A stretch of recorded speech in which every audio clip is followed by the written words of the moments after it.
सर्व बघून तुमच्या लक्षातच आलं असेल की आज काय आहे. तर आज होता सांजेचा दिवस आणि आज सगळे कामाला लागले होते. सकाळपासून आमची तयारी चालू होती.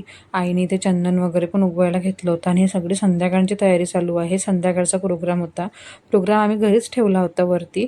त्यामुळे सर्व घरीच छान डेकोरेट करायचं होतं आणि तसं पण आता घरचं सर्व असलं का मग छान करता पण येते शांततेत. आणि घरी आज फुलं वगैरे भरपूर होती, त्यामुळे आजची पूजा खूपच सुंदर दिसत होती.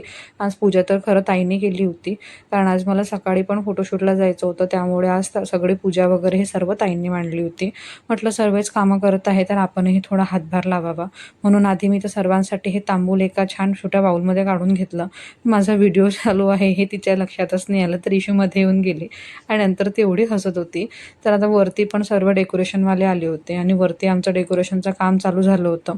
आता हे सर्व डेकोरेशन आम्ही घरीच करणार होतो, पण ताईने म्हटलं की नाही आपण बाहेरनं सांगू. मग ते सगळेच कामी लागले होते.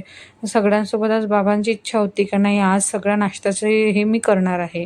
तर आज उसळ जी होती नाश्त्याची ती बाबांनी बनवली होती. बाबांची उसळ बनवून झाली आणि मी मी रेडी व्हायसाठी गेली होती. माझी तयारी चालू होती. तर मी तयारी सर्व घरीच बनवली होती, घरीच केली होती. असं काहीशी माझी साडी आणि हे लूक होतं. मी तुम्हाला माझं सर्व लूक दाखवते. माझा मोठा व्हिडिओ बघायसाठी विसरू नका. तुम्हाला जर माझा सांजीचा फोटोशूटचा सर्वांचे मोठे ब्लॉग बघायचे असतील तर माझ्या चॅनलला नक्की सबस्क्राईब करा. असं काहीसं आमचं छान डेकोरेशन झालं होतं. प्रोग्राम घरीच होता, वरती होता, त्यामुळे इतकं छान वाटत होतं ना की घरचे सर्व लोक आपण घरीच आहोत. आणि माझ्या थोड्या तब्येतीमुळे आम्ही बाहेरही जाऊ नव्हतो शकत जास्त, त्यामुळे घरीच छान अरेंजमेंट केली होती. असं काहीसं आमचं डेकोरेशन होतं. तुम्हाला पूर्ण ब्लॉग माझ्या चॅनलवरती नक्की मिळेल. सर्व ब्लॉग लवकरात लवकर तुम्हाला आधी बघायचे असेल तर चॅनलला सबस्क्राईब करा आणि माझे सगळे ब्लॉग कसे वाटतात